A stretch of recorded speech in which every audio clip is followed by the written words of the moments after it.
Hola chicos y bienvenidos a esta clase de anatomía en donde vamos a abordar el sentido de la vista en esta campaña de apoyo educacional denominada Let's Learn Together, impulsada por AMP Ecuador. En la misma vamos a hablar temas como la cavidad orbitaria, conjuntiva, anatomía del ojo, donde vamos a ver cámara anterior, cámara posterior, lo que corresponde a la esclera, a la córnea, coroides, retina, iris, lente, humor vítreo y humor acuoso, y también lo que son los músculos extraoculares, que será la, el tema con lo que terminaremos la clase de hoy. Para hablar de la cavidad orbitaria tenemos que prácticamente hablar de su forma. Algunos autores la describen como una pirámide cuadrangular. Una pirámide cuadrangular cuyo vértice se encuentra orientado hacia la parte posterior y su base hacia la parte anterior, es decir, hacia el macizo facial. Si hablamos de lo que es la formación, se encuentra formado por lo que es cuatro caras y cuatro bordes. La cara superior, la cara inferior, la cara medial y la cara lateral. Si hablamos de lo que son sus bordes, estamos hablando de un borde súpero-lateral, súpero-medial, un borde ínfero-medial y un borde ínfero-lateral. Para hablar de la composición ósea, estamos hablando de qué huesos se encuentran formando parte de cada una de estas caras. Y para hablar de esto, vamos a hablar igualmente por separado. La cara superior se encuentra formada principalmente por lo que es este hueso, que es el hueso frontal. El hueso frontal, pero ¿en cuál? En su porción horizontal, pero específicamente la porción orbitaria de este hueso frontal. De la misma manera, en la parte inferior se articula con el ala menor del hueso esfenoides, y así configura la cara superior. La cara medial se encuentra formada por este conjunto de huesos que de anterior a posterior se describe como la apófisis frontal del hueso maxilar, el hueso lacrimal, la cara orbitaria del hueso etmoides y igualmente una pequeña porción del cuerpo del hueso esfenoides. Para hablar de su cara inferior, estamos hablando que se encuentra formada por el hueso maxilar, igualmente en su porción orbitaria, y lo que es el hueso cigomático, igualmente en su porción orbitaria.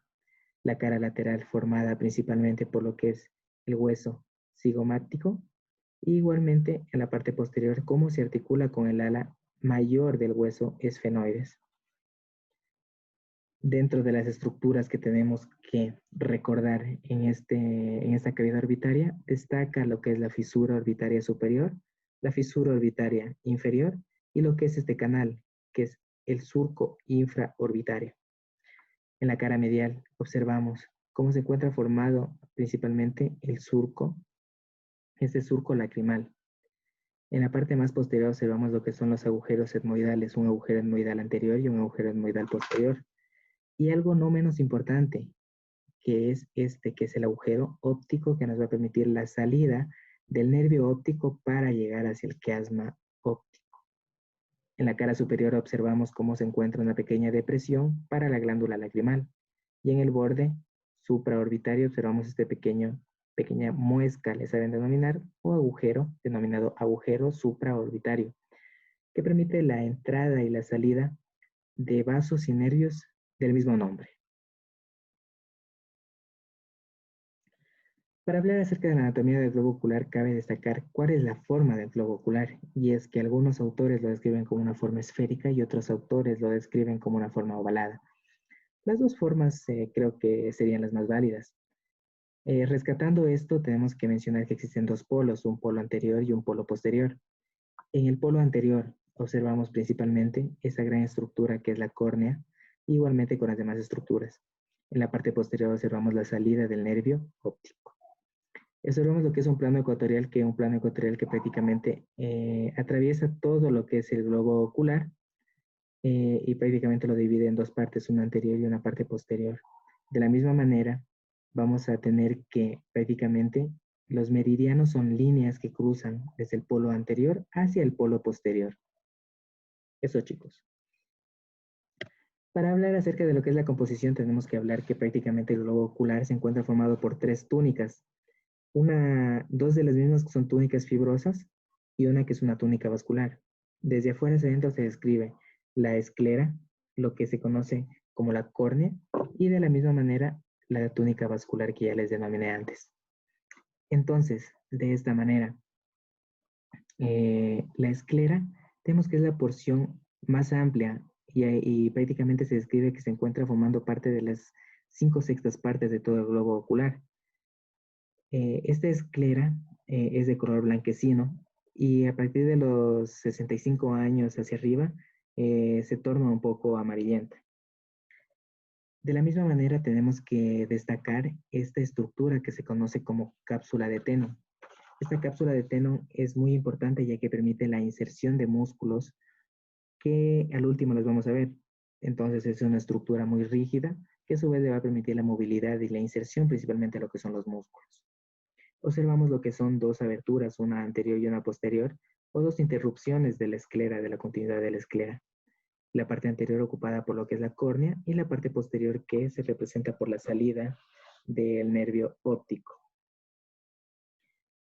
En la unión de lo que es la esclera con la córnea, observamos un conducto que se conoce como conducto de Slem, el cual hace las veces de vía linfática y permite la comunicación entre la parte posterior con la cámara anterior del ojo y particularmente para permitir el drenaje a través de las estructuras venosas de la misma.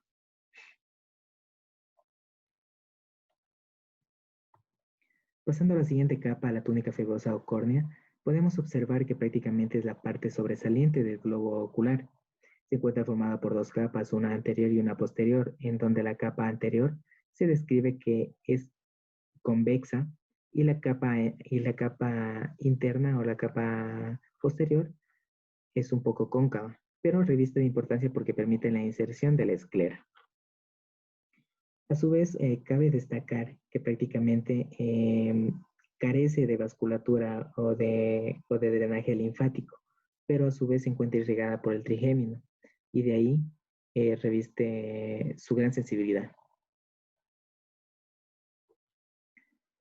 La siguiente capa que vamos a hablar es la capa vascular.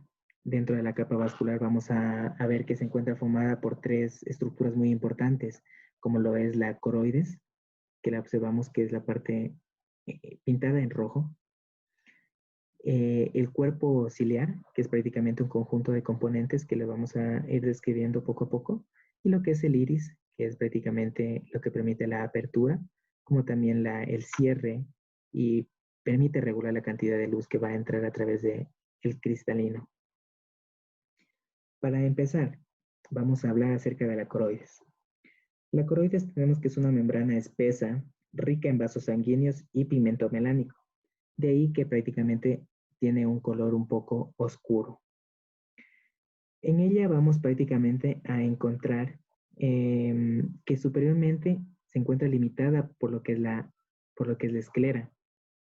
La esclera que prácticamente entre las dos, entre lo que es la coroides y lo que es la esclera, configura un espacio que es el espacio supracoroidal.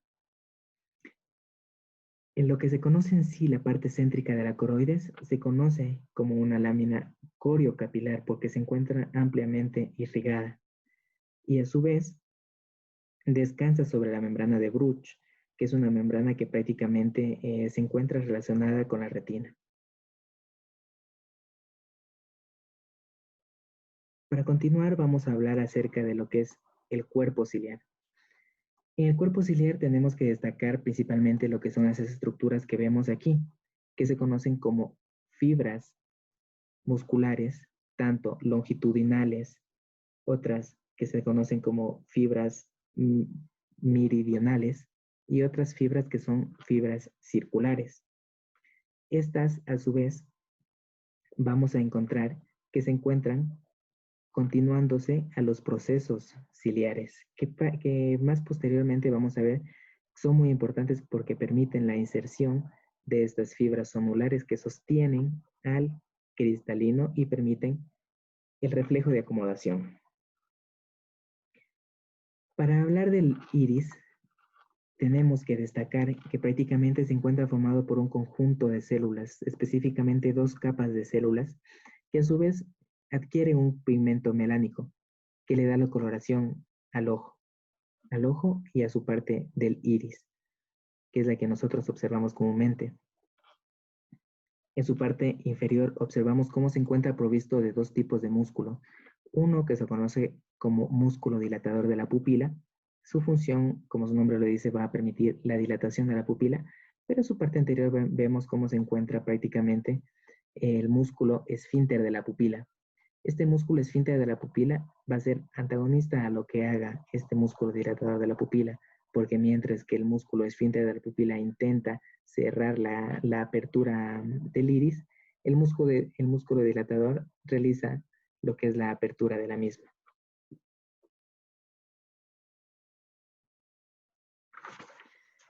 Para continuar con esto, vamos a hablar acerca de lo que es la capa nerviosa o también denominada como retina. Dentro de esta tenemos que prácticamente destacar que se encuentra formada o también se la denomina como la capa nerviosa que va a permitir la formación de la visión. Se extiende tanto desde el nervio óptico hacia, como nosotros vemos, hacia la que es desde el nervio óptico hacia la parte anterior, hacia un poco posterior de la iris.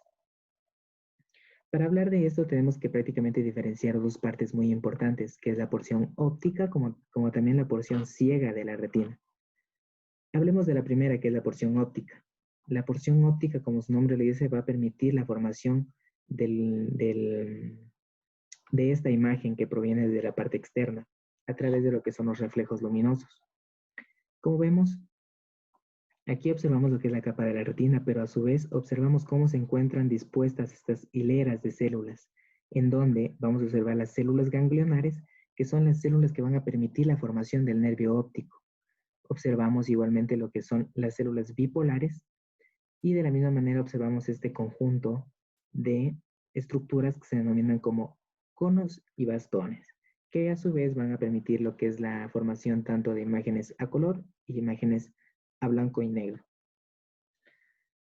El meternos un poco en estos temas nos hablaría un poco más de fisiología. No lo vamos a hacer, lo vamos a prácticamente hablar, vamos a quedar así, que prácticamente se encuentra formado por células ganglionares, células bipolares y el conjunto de células denominadas como conos y bastones.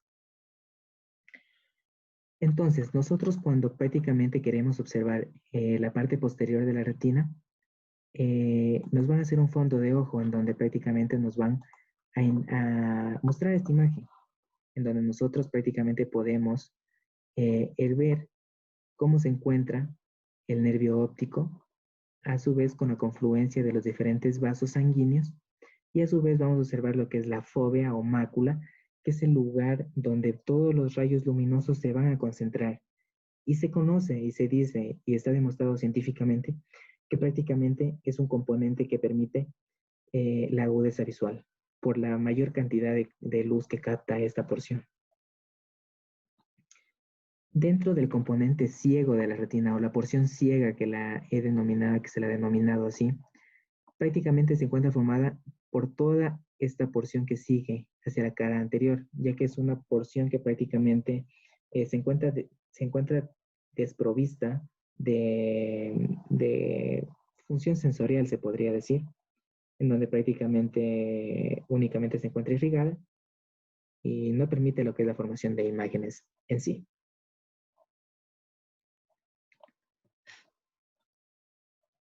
Para hablar de la composición del ojo, hay que prácticamente resaltar que se encuentra formado principalmente por lo que es el cristalino, observamos lo que es la zónula, observamos lo que es la cámara anterior, en donde vamos a observar lo que es el humor acuoso, y la cámara posterior, en donde prácticamente vamos a ver el humor vítreo. Entonces, empezando, vamos a hablar acerca de lo que es el cristalino. El cristalino, como lo vimos anteriormente, voy a regresar un poco las imágenes para que ustedes puedan observar. El cristalino es un lente biconvexo. ¿A qué nos referimos con biconvexo? Nos referimos a biconvexo porque tanto en la parte anterior tiene una convexidad y si lo vemos desde la parte posterior, igualmente tiene otra convexidad. Es decir, que prácticamente es una lente biconvexa. Además de ser biconvexa, es elástica y es transparente. se encuentra situada por detrás de lo que es el iris y igualmente un poco anterior a lo que es el cuerpo vítreo. Estamos hablando de lo que es la cámara anterior. Entonces, para hablar de esto tenemos que prácticamente decir que el cristalino se encuentra suspendido a través de lo que son pequeñas fibras radiales que reciben el nombre de zónula de zinc, que es prácticamente lo que nosotros observamos en esta parte, denominada zónula o zónula de zinc. Esta tenemos que prácticamente está compuesta, esta lente está compuesta por fibras que se encuentran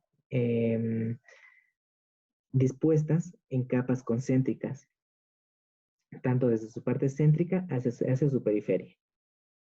Para hablar de lo que es la zónula, tenemos que hablar que es prácticamente el aparato suspensor del ojo, constituido por un conjunto de células transparentes que prácticamente van desde la cara interna del cuerpo ciliar, que es lo que vimos en la imagen anterior, van desde el cuerpo ciliar hacia lo que es el lente. Se disponen en 3 hileras, en una capa de fibras anterior, una media y una posterior. Entonces, ¿cuál es la importancia de estas fibras de zinc o también denominada como zónula?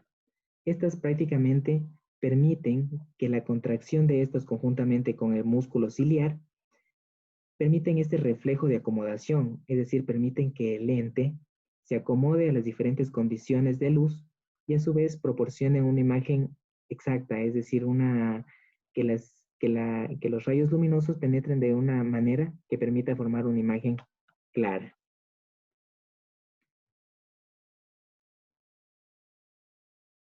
Entonces, si hablamos de esto, tenemos que hablar prácticamente de lo que es el cuerpo y el humor vítreo. Para hablar de lo que es el cuerpo o humor vítreo, el cuerpo, como vemos, es toda la estructura que se encuentra en la parte posterior al cristalino. Entonces, todo esto configura lo que es el cuerpo, limitado, como les dije anteriormente, por lo que es la cara posterior del cristalino, pero posteriormente por lo que es la retina. Para hablar de esto, tenemos que decir que prácticamente se encuentra formando parte de las 2/3 partes del globo ocular. De la misma manera, hay que prácticamente, al hablar de este humor vítreo, tenemos que decir que es una masa gelatinosa que se encuentra dispuesta igualmente en varias capas. Estas capas le permiten que prácticamente al entrar los rayos luminosos penetre igualmente y llegue hacia la porción nerviosa, que es la porción de la retina.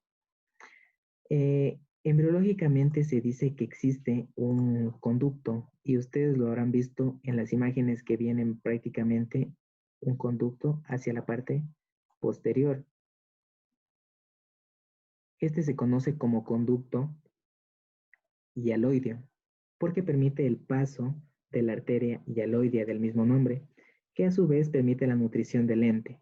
Pero cuando nosotros nacemos, este se cierra, entonces prácticamente desaparece. Pero cabe igualmente mencionar porque hay algunos gráficos que lo dibujan y vale la pena aclararlo. Entonces, para hablar nosotros de las cámaras del globo ocular, vamos a hablar de 2 cámaras, una cámara anterior y una cámara posterior. La cámara anterior prácticamente se encuentra entre lo que es la iris y lo que es la parte anterior de lo que es, aquí observamos lo que es la iris, entonces se encuentra limitado entre la cara anterior del iris, pero la cara posterior de esta membrana posterior de lo que es la córnea. Aquí observamos lo que es la cámara anterior. Si yo les grafico, vamos a observar que prácticamente se encuentra en esta porción. Nos dice que va desde el iris hacia acá. Entonces, prácticamente tenemos nuestra cámara anterior. La cámara posterior se encuentra limitada por delante lo que es por delante de lo que es la parte posterior de lo que es este músculo de la iris. Y igualmente se encuentra limitada por la parte posterior por lo que es el cristalino. Entonces, al decir que se encuentra limitado tanto en su parte anterior por lo que es la porción posterior de lo que es el iris, tenemos que decir que prácticamente atrás se encuentra este lente, que es el cristalino. Entonces, el lugar en el que el iris se adhiere al limbo esclerocorneal a través de lo que es la red trabecular va a llenar lo que es este espacio, va a llenar lo que es este espacio y va a prácticamente permitir que se forme este conducto de Slem. Este conducto de Slem que les dije que es bastante importante porque permite el drenaje de lo que es este humor acuoso.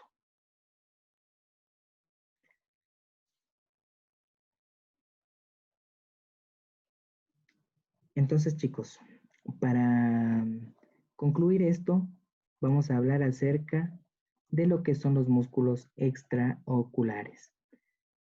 Los músculos extraoculares se describen en dos grupos, o así prácticamente se encuentra en la literatura. Los músculos rectos y una que es la vaina del globo ocular. Entonces, si nosotros prácticamente describimos los músculos rectos, observamos que existe lo que es un músculo recto superior, un recto inferior, recto lateral, recto medial, y observamos lo que son los músculos oblicuos, tanto el oblicuo superior y el oblicuo inferior. Para hablar de cada uno de estos, tenemos que prácticamente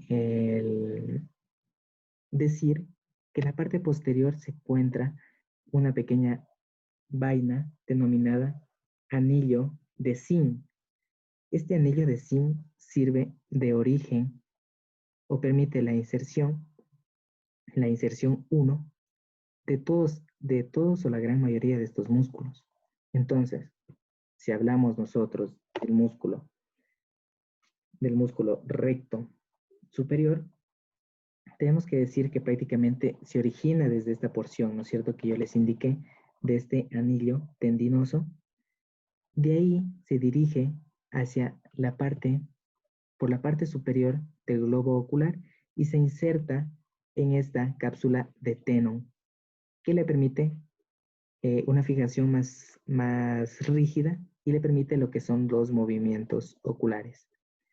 ¿Cuál es el movimiento, dirán ustedes? Es la supraaducción, ya que prácticamente si este músculo se tensa, lo que hace es permitir que el globo ocular se desplace hacia la parte superior, es decir, miremos hacia arriba. Al hablar nosotros del recto inferior, el recto inferior igualmente tiene su origen en esa lámina tendinosa que ya vimos que prácticamente que es donde se origina el recto inferior. El recto inferior prácticamente se dirige desde este anillo de zinc para dirigirse ventralmente por el piso de la órbita para prácticamente insertarse de forma transversal en la porción inferior de la esclerótica. Se inserta en la porción inferior de la esclerótica. El movimiento de esta va a ser la infraducción. Infraducción. El hecho de que se contraiga este músculo recto inferior va a permitir que el ojo se dirija hacia la parte inferior. Hablemos de lo que es el músculo recto lateral. El músculo recto lateral, o también denominado como recto externo, se origina en la parte más lateral del anillo tendinoso. Se origina en lo que es la parte más lateral de lo que es este músculo, de lo que es este anillo tendinoso, en la parte más lateral del anillo tendinoso de zinc. Se origina en esta porción y de ahí se dirige hacia adelante para insertarse en la esclerótica de forma lateral. Igualmente lo que es el recto medial se origina en la parte más medial de este anillo de zinc, se dirige hacia la parte anterior y se inserta en la porción medial de esta cápsula de teno. Si hablamos de lo que son los músculos oblicuos, estos representan algo muy importante o son muy particulares porque el músculo oblicuo superior se origina un poco superior y medial al conducto óptico. Y de ahí tenemos que prácticamente se dirige hacia la parte anterior por encima de lo que es este músculo recto superior. Y llega hacia una parte denominada tróclea, en donde prácticamente sirve como polea para dirigirse inferior y un poco hacia posterior para insertarse en lo que es la cápsula de teno y permite lo que es este movimiento. Para hablar del músculo oblicuo inferior, tenemos que prácticamente decir que se origina en el borde superior del conducto nasolacrimal. De ahí se dirige por la parte anteromedial del piso de la órbita, en donde prácticamente pasa separado del globo ocular por lo que es el músculo recto inferior, para insertarse en el piso o en la parte medial de lo que es el globo ocular. Si hablamos tanto de lo que es la función del músculo oblicuo superior y el músculo oblicuo inferior, son para el oblicuo superior la intorsión. Al decir la intorsión estamos hablando que prácticamente desplaza el globo ocular hacia la parte externa. Y si hablamos del músculo oblicuo inferior, estamos hablando de lo que es la extorsión o excicloducción. Para hablar acerca de lo que es el segundo componente o también denominado como vaina del globo ocular, tenemos que decir que es una membrana fibroelástica que va a recubrir toda la que es la esclerótica, todo en su contorno de la córnea, hasta lo que es el nervio óptico que prácticamente se encuentra en la parte posterior. Así de esta manera permite que prácticamente se inserten en esta parte lo que son los músculos y permite lo que es el movimiento. Además, este se relaciona con lo que es el cuerpo adiposo de la órbita.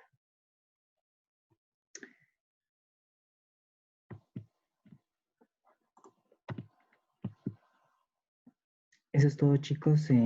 Para esta clase me he basado en la anatomía de Moore, como también en la anatomía de Rubier. Muchas gracias. Mi nombre es Jenner Matute. Pertenezco a la Universidad Nacional de Loja. Estoy cursando el tercer año de medicina de la misma. No te olvides de seguir a AMP Ecuador en todas sus redes sociales, tanto en Facebook, Twitter, Instagram y también en YouTube. Muchas gracias.